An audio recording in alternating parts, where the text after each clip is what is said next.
Howdy folks, and welcome to a brand new series in the Terr0rByte world, Terr0rByte's Guide to Gaming. This week, since I've been playing so many old Nintendo games recently, I've decided to focus in on one of the most influential and beloved console series of all time, the Game Boy. This isn't a definitive guide, as I don't own every single version of the Game Boy available, but more of a personal review of the most popular incarnations that I've been trying and testing since the age of 5. So, if you missed the Game Boy the first time round and want to know which one's going to give you the best retrospective experience, here are my personal opinions on 4 of the best Game Boys out there. Let's go! Released in 1989, the original Game Boy was the first incarnation in the franchise that would contribute to Nintendo's staggering dominating force in the gaming market, and considerably shape the future of portable consoles. As part of the 4th generation of gaming, the Game Boy gave the industry a real kick in terms of both the creation of innovative machinery and the generation of immense popularity with the gaming public. Let's take a closer look at the different aspects of the console. I have one of the colourful Play It Loud versions of the Game Boy, but the original came in a light grey colour. Its size is a little bulky, which is fine for gaming, but it doesn't exactly fit in your pocket, and this led to the original Game Boy being fondly referred to as the grey brick. However, this somewhat chunky design means that the Game Boy is highly durable and pretty hard to break.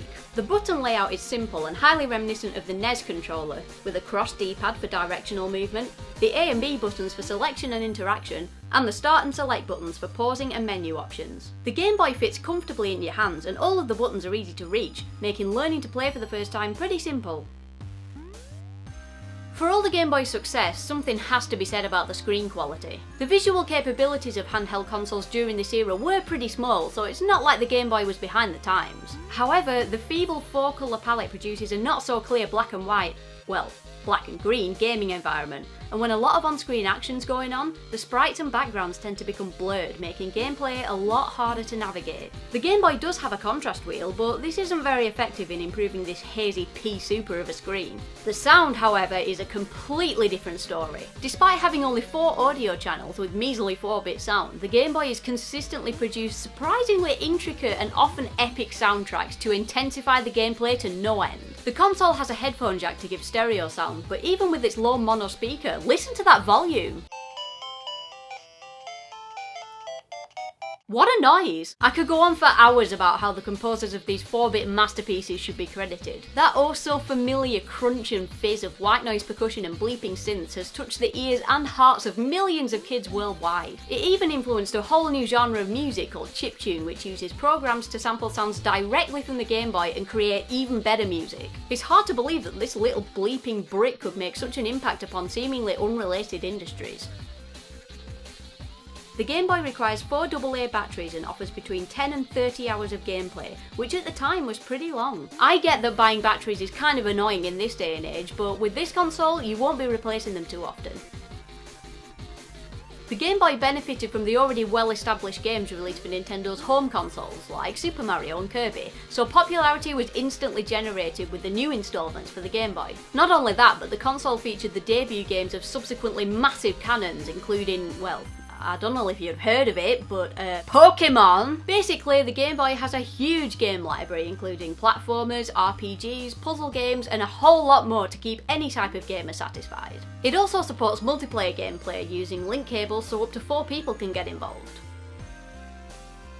All in all, the Game Boy deserves incredible praise for being the force that shaped the handheld console as we know it today. It has brilliant retrospective appeal, especially with that amazing soundtrack, but I can't deny that the poor screen and graphics really let it down in the modern era, where we're so used to a superior quality. This means I'm going to rate the Game Boy 8 out of 10, with a few points knocked off for the graphics, but a lot of credit for the sheer impact it made, along with everything else. Several revised versions of the Game Boy were released in various forms, but in 1998 the Game Boy Color marked the next proper step forward for the console. Available in many different colours, the Game Boy Color promised to improve upon the original design in many areas. Let's see if Nintendo kept that promise. Looking at the Game Boy Color, there's not much to tell that's different from the original Game Boy. Same buttons, same cartridge style, almost same everything, but with a few key alterations that sets it apart from its predecessor. For a start, Nintendo answered the pleas of kids worldwide to make the Game Boy smaller, allowing it to fit more easily into pockets and bags. It's much slimmer than the original and a comfortable fit between your hands. It also has the advantage of a much better processor, with twice the speed and quadruple the memory of the original. Now, the snazzy skins aren't the only reason this is called the Game Boy Color. Nintendo really went to town on the graphic capabilities of this console, resulting in much clearer gameplay and producing up to 56 colours on screen.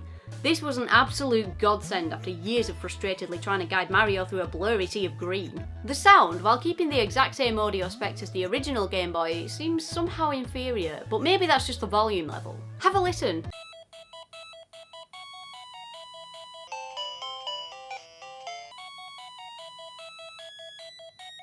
It's not bad by any means, but the original Game Boy was just so clear and crisp that the colour kinda seems a bit muddy in comparison. This is another area that the Game Boy Color's improved on. The console now only needs 2 AA batteries instead of 4, and this provides the player with approximately 30 hours of gaming, much better for your pocket money battery allowance.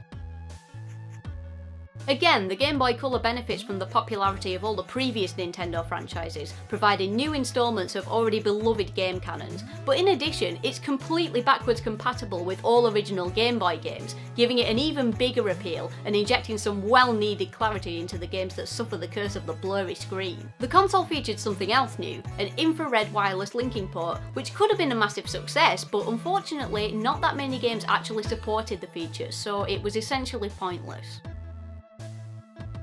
Overall, the clarity of the screen alone is enough to project the Game Boy Color above its predecessor, but somehow I'm loath to give it a higher rating. Perhaps it's the fact that the original Game Boy was so exciting that this new version kinda seems like a dull rehash. However, I'm not gonna totally write it off, so I'm giving the Game Boy Color 7 out of 10. Brilliant graphic improvement, but not much else to shout about. I no longer have my Game Boy Advance because I eventually donated it to a friend's little brother whose parents didn't want to spend the money on a new one, but it's well etched into my brain, so I couldn't leave it out. Released in 2001, the Game Boy Advance had many reasons to alarm and intrigue gamers who've been so used to the original design. Let's see how many of these controversial changes were for the best. It only takes one look to see that this is not a traditional Game Boy. The new shape, designed to fit more naturally in the hands of the gamer, seemed to split opinions, and I personally think that while it was comfortable initially, it did induce a bit of cramp after a while, probably because you have to hold your thumbs at a lower angle to reach the buttons. However, the new shape allowed for 2 new buttons. The left and right bumpers gave greater options in-game, often used for changing camera angles or to use special moves or items on top of the basics. I have to admit that the new shape does lend itself well to the use of these buttons, but its impact upon the rest of the controls may be something of a problem for gamers whose hands tire easily. The console also featured smaller cartridges, which is good for storage. The Game Boy Color greatly improved the graphics quality, but with the advanced screen seeming pretty similar, gamers began to notice that though the colours made the gameplay a lot easier to navigate, the screens were kinda dark, so unless you were sitting in a pretty bright room, you couldn't seem to play all that well. In fact, I think the Game Boy Advance was actually worse, and I remember really struggling with the darkness of the screen, leading me to buy an attachable torch accessory, which definitely helped, but did incur an extra cost. While I don't have a Game Boy Advance here to demonstrate the sound, I can assure you that with the use of more capable hardware, the soundtracks of games were getting a lot more complex, which is always a good thing. Like the Color, the Advance requires 2 AA batteries, but thanks to the improved internal systems, this only provides 15 hours of gameplay compared to the Color's 30. This isn't really a problem for gameplay, but you will be buying batteries more often. I think you can already guess that the Advance is completely backwards compatible with all Game Boy games, giving it a huge library, while the Advance games are definitely of a superior quality, particularly in the graphics area, which demonstrates the evolution of the gaming industry. And it uses Game Link cables and an infrared wireless port, so hooking up with your friends is easily achievable. While the capability of the Advance games were really pushing boundaries, the console itself is a bit of an oddball. The new buttons do give gaming extra possibilities, but the dark screen and the cramp-inducing shape have affected me enough to give it a 6 out of 10. Not the worst score, but I can't deny I prefer the original shape. I appreciate that the 2003 SP is essentially an Advance 2.0, but the changes that came with it were such that I really couldn't leave it out of this list. I think Nintendo realised the problems with the design for the Game Boy Advance, and the Game Boy SP marks a glorious return to the rectangular shape we all know and love. However, the SP has the ingenious addition of a folding frame, which shields the screen from damage when closed, and when open still allows for the Advance's L and R bumper buttons to be used. This makes the SP brilliantly compact and easily tucked into a pocket or bag, and you don't need to worry about scratching the screen. I think I speak for everyone who's used it when I say that the SP screen is easily the most clear and the least stressful on the eyes, but that's not even the tip of the iceberg. Finally, there's a Game Boy with a built-in light. There are two versions of the SP, one with a front-lit screen and one with an even better backlit screen, causing any game to spring to life like never before. The level of detail you can see is crazy in comparison to the dull and sometimes hazy screens of the previous Game Boys, and what's more, there's a button that toggles the light between full power and low power, the latter of which consumes less battery power. The sound, like the Advance, continues to evolve along with the games themselves, and while the SP dispenses with the headphone jack all its predecessors had, I personally don't find it an inconvenience to have loud music or no music at all. The improvement doesn't stop there. The SP finally does away with the tedious buying of batteries, instead featuring an internally rechargeable one. This battery provides the gamer with 10 hours with the screen light on and 18 hours with it set to low level. You only need to charge it for a maximum of 3 hours to be fully charged, and what's more, you can still play while it's charging, giving you literally unlimited game time as long as there's a plug socket nearby. Wait, the SP can't be completely backwards compatible with every Game Boy cartridge too, can it? You bet your ass it is! There's nothing you can't play on this thing, which makes the game library one of the biggest for any console in existence. And don't forget that all-important Game Link cable slot for multiplayer fun.